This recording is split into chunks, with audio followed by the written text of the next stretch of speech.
నమస్తే అన్న. నమస్తే అన్న. ప్రస్తుతం ఎక్కడ చూస్తే మేఘాలయ ఇష్యూ నడుస్తుంది. ఒకప్పుడు హనీమూన్ కోవాలంటే మనం అబ్బాయిలు బట్టలు చింపుకునే వాళ్ళు, ఇప్పుడు హనీమూన్ అనే పేరు ఇచ్చిన భయం వేస్తుంది. సో ఎలా చూడొచ్చండి ఈ మ్యాటర్ని? ఈ మ్యాటర్ని కొంచెం సీరియస్గానే తీసుకోవాలన్నా. ఆల్రెడీ మనకి పెళ్లి చేసుకోవద్దని చాలా మంది చెప్తున్నా, మనం చేసుకున్న సెలెక్ట్ చేసుకున్న అమ్మాయి అయితే 100% వెనక్కి 7 తరాలు చూడాలంటారు కదా. ఈ పెళ్లి విషయంలో అయితే 100% 7 తరాలు అయితే చూడాలి. 7 తరాలు చూడకపోయినా 7 రోజులు అమ్మాయిని అయితే అబ్జర్వ్ చేయాలన్న. అబ్జర్వ్ చేసుకోకుండా పెళ్లి చేసుకుంటే ఇట్లా మేఘాలయ ఘటన నాకైనా అవ్వచ్చు, నీకైనా అవ్వచ్చు, ఇంకెవరికైనా అవ్వచ్చు. 100% అవుతుంది అన్న. అసలు ఆమె ఎవరినో కుక్కర్లో ఉడకబెట్టినారు కదా, ఆమెను కాదు ఈమెనే ఉడకబెట్టాలి. కుక్కర్లో ఉడకబెట్టి కసా మటన్ షాప్లు ఇస్తే కేజీ 500-1000 రూపాయలు అని పోతుంది అన్న. మనకప్పుడు అమ్మాయిల పని ఏమైనా అయితే రాస్తారోకాలు ధర్నాలు ఇస్తారు. ఇప్పుడు అబ్బాయికి ఇంత పెద్ద మ్యాటర్ అవుతుంటే సభ్యసంబంధం కన్ను మూసుకుందా? ఆల్మోస్ట్ అన్న. ఇది ఒకటే కాదన్న, అతుల్ కేసు చూసుకున్నా కూడా అంతే అన్న. చట్టాలు అయితే 100% మార్చాలన్న. పాత చట్టాలన్నీ ఆ లేడీస్కే ఉన్నాయి. ఒక అమ్మాయికి అన్యాయం జరిగితే ఒక అమ్మాయికి న్యాయం చేయడం మనిషి ఒక చట్టాన్ని తెచ్చేస్తారు ప్రజల నోరులు మోయించడానికి. చట్టాన్ని కాదు, అక్కడే దానికి తగ్గట్టు అక్కడ పనిష్మెంట్ ఇచ్చి ముందుకు ప్యారలల్ గా ముందుకెళ్ళాలి. అంతేకాక ఒక చట్టం తెచ్చేస్తారు. ఆ చట్టం వల్ల ఆ అమ్మాయికి న్యాయం జరుగుతుందో లేదో తెలియదు, కానీ మిగతా ఉన్న పురుషులందరికీ అయితే అన్యాయం జరుగుతుంది ఆ చట్టం వల్ల. చట్టాలు అయితే కంపల్సరీగా మోడిఫై చేయాలి. ప్రతిదీ అప్డేట్ అవుతుంది.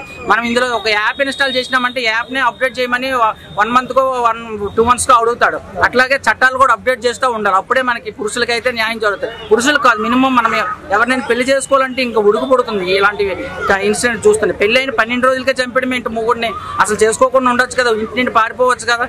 ఇన్ని ఆప్షన్స్ ఉండి కూడా చంపేయడం అయితే అసలు అది జీర్ణించుకోలేని విషయం. మనకే ఇలా ఉందంటే ఆ అబ్బాయి ఫ్యామిలీకి ఇంకెంత ఘోరంగా ఉంటుంది.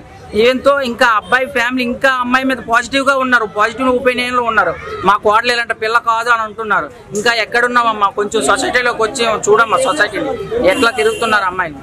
ప్రజెంట్ జనరేషన్ లో అమ్మాయికి మీ తరఫున ఏం చెప్పదలుచుకున్నారు? ఏ మెసేజ్ చేయాలనుకుంటున్నారు? ఏ అబ్బాయి పెళ్లి చేసుకోవాలనుకున్నా అమ్మాయి వెనకాల 7 days డిటెక్టివ్ గా చెయ్యండి. అప్పుడు అమ్మాయి గురించి తెలుసుకుంటేనే పెళ్లి చేసుకోండి. లేదా పెళ్లి చేసుకుంటే అంతే, ఇంకా మనం స్వర్ణం రోజు రాత్రి ఎగిరిపోవచ్చు మనం.